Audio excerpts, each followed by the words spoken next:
Hello and welcome to the Tracy Ford channel. I am Tracy Ford, and this is the second installment in the series regarding spirit animals. And today we are going to talk about the gray wolf. There are different types of wolf, but I want to focus on the gray or the silver wolf for today. Again, this can all be found on my blog, and there are references always provided so that you can do your own research and to give credit to the people that I used to research myself. So the picture that you saw at the beginning of this video is of a gray wolf in the wild. And the gray wolf, there are different types of wolves. There's the gray wolf, which is the modern day wolf, and then there's a dire wolf, and then the biggest wolf that was ever on the planet is called an epic yion, and these were triple the size of a gray wolf, today's gray wolf. So the first thing that you need to understand is that one of my spirit animals is a gray dire wolf. Her name is Okie, and she came into my life once a friend of mine introduced me to Reiki. And along with her came my Reiki guide. And that discussion is for another time. I'm actually going to do another blog series on understanding the types of spirit guides and what their role is in your spirituality. So Okie is very, very large. She is huge compared to a regular wolf. And the image that I posted on my blog, so I'm going to reference that. You need to go take a look at that because it gives you an actual idea of the differences between the three wolves. What I have seen my wolf spirit animal do is very, very intriguing. She devours negative energy, which means if she senses negative energy, she will act like a predator is around. She will, the hair on her neck raises up, her eyes are very focused, her ears go back, she snarls, her tail even fluffs out.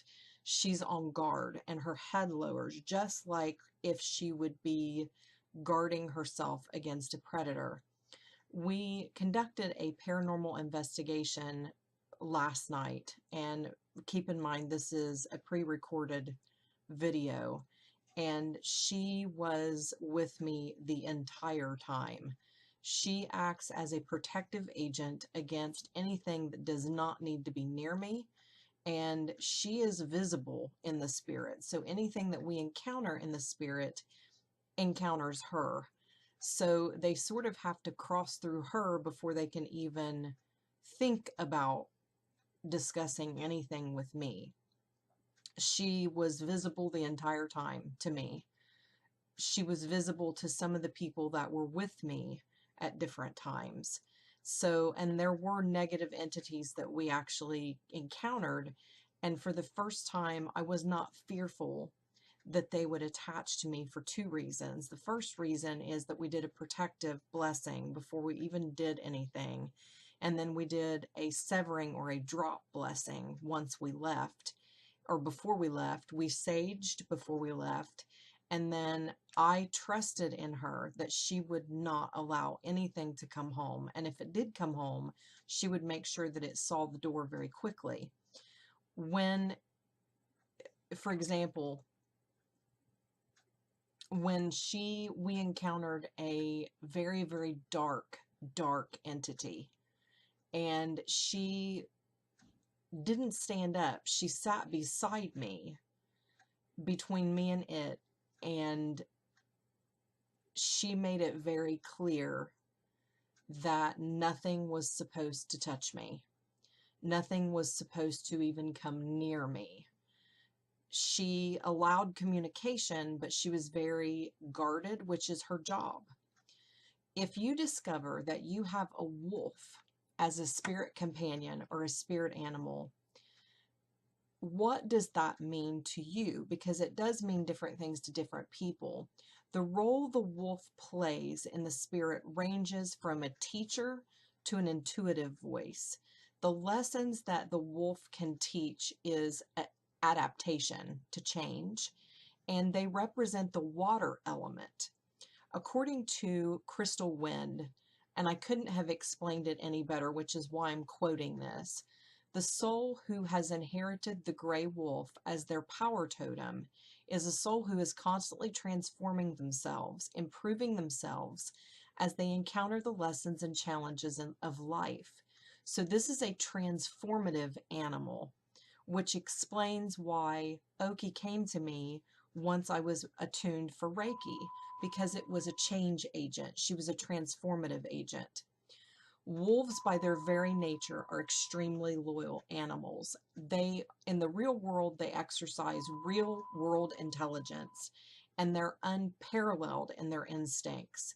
They thrive in a free environment, and when they are presented with a threat, they will go into attack mode very quickly. They are loving parents to their babies, and they provide guardianship for the entire pack. There is a hierarchy there, but they are a family, and they are skilled hunters.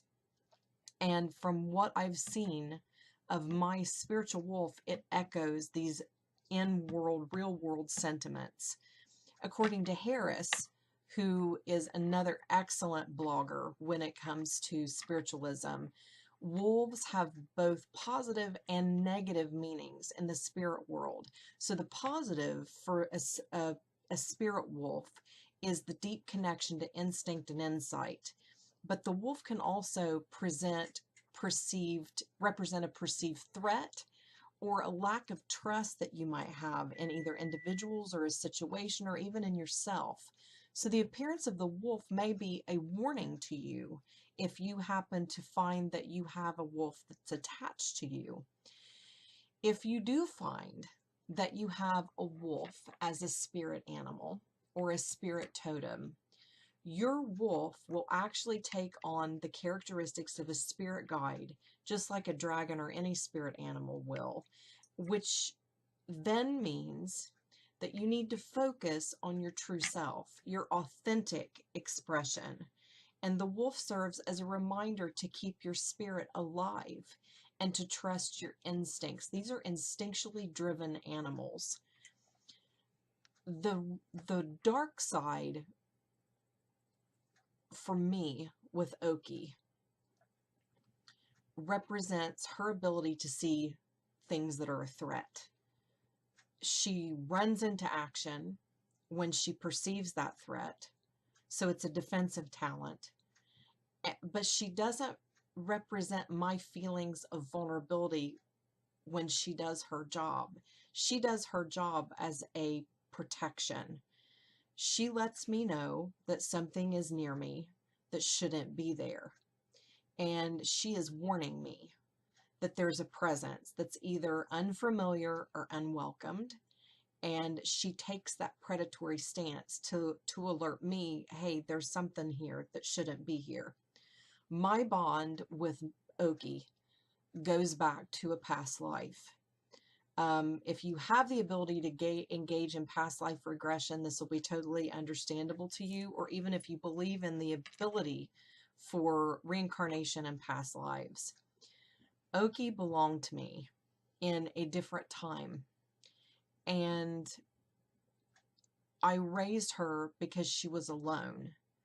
Her mother was killed, and she managed to hide and survive.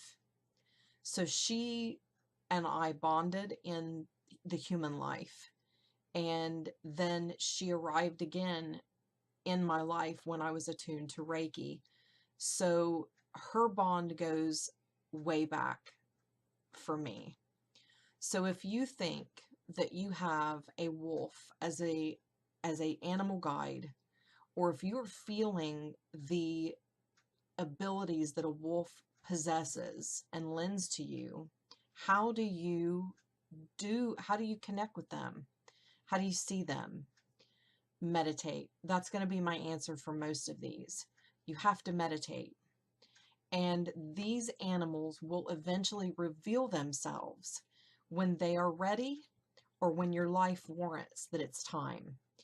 Until then, they'll lay dormant and quiet and patiently wait.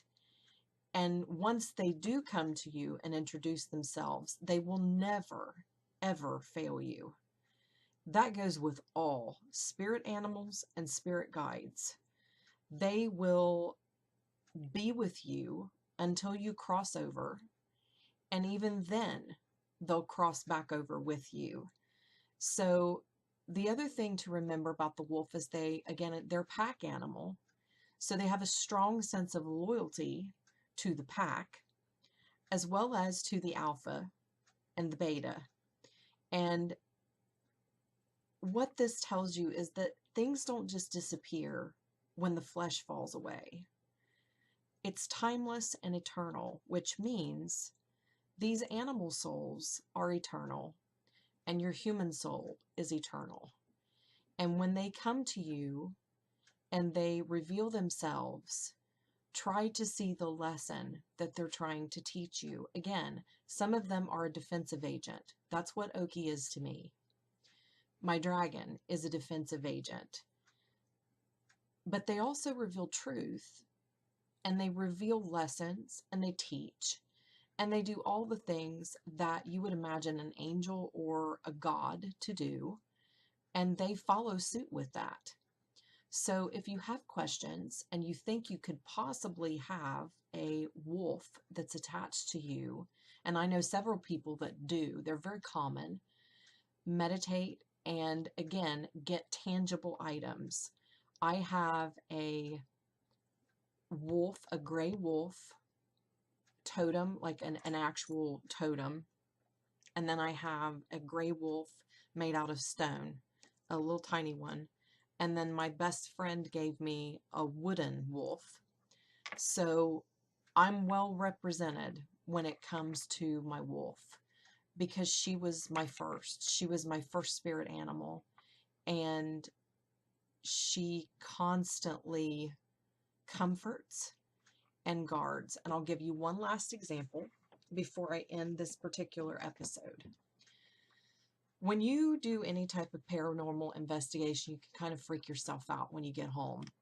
It doesn't mean that something's attached to you. It means that you're attached to the experience, that your memory plays over and over again of what you've discovered and the things that you've seen, and tries to make sense of what you've engaged in. It doesn't mean that you're being haunted or that you have an unhealthy attachment.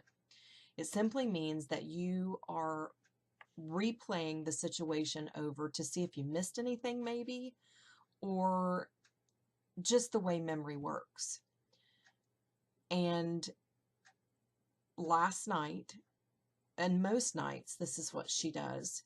She will jump up on the bed and lay on top of me.